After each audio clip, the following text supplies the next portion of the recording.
প্রথমবারের মতো শাকিবের সঙ্গে কাজ করে ইতিহাস করতে যাচ্ছেন চঞ্চল চৌধুরী। নির্মাতার জন্য প্রথম, তাই দর্শক ভক্তরা অধীর আগ্রহে অপেক্ষা করছে তাদের সমীকরণ দেখার জন্য। এবার চঞ্চল চৌধুরী তার ফেসবুকে শাকিবের সঙ্গে ছবি তুলে পোস্ট দিয়েছেন। তার ক্যাপশনে অভিনেতা লিখেছেন, ভয় নাই, প্রচণ্ড গরমেও আমরা খুব ঠান্ডা থাকি। এটি একটি আড্ডা ছবি। আসন্ন এই অ্যাকশন ছবিতে ৯০ দশকের একজন গ্যাংস্টারের চরিত্রে দেখা যাবে শাকিবকে। টিজারেও সেই বিধ্বংসী রূপেই হাজির হয়েছেন সুপারস্টার। প্রতিটি দৃশ্যে অন্য এক শাকিবকে আবিষ্কার করবেন দর্শক। তবে ভিলেনের চরিত্রটাও যে বিশেষ ভূমিকা রাখবে তার টিজারে কিছুটা হলেও আঁচ পাওয়া গেছে। শাকিবের গ্যাং লুক দেখে সবাই ভরকে গেলেও ভয় পাননি অভিনেতা চঞ্চল চৌধুরী।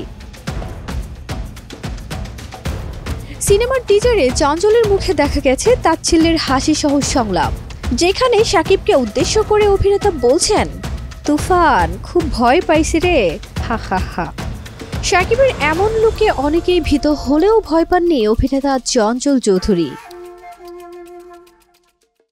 এই সিনেমায় নিজের উপস্থিতি নিয়ে চঞ্চল চৌধুরী বলেছিলেন, তুফান সিনেমায় আমাকে বিশেষ একটা চরিত্রে দেখা যাবে।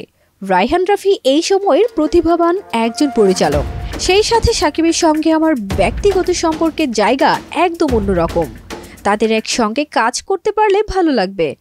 আর এত বড় ৩টা প্রযোজনা প্রতিষ্ঠান এক হয়েছে, অবশ্যই ভালো কিছু হবে। এই সিনেমায় শাকিব খানের বিপরীতে আছেন কলকাতার নায়িকা মিমি চক্রবর্তী ও বাংলাদেশের নাবিলা। আর চঞ্চল চৌধুরী ছাড়া আরও থাকছেন শহীদুজ্জামান সেলিম, ফজলুর রহমান বাবু, গাজী রাকায়েত, একে আজাদ সেতু, হাসনা ত্রিপনের মতো তারকারা। ফারজানা নিকিতা, দেশ রূপান্তর।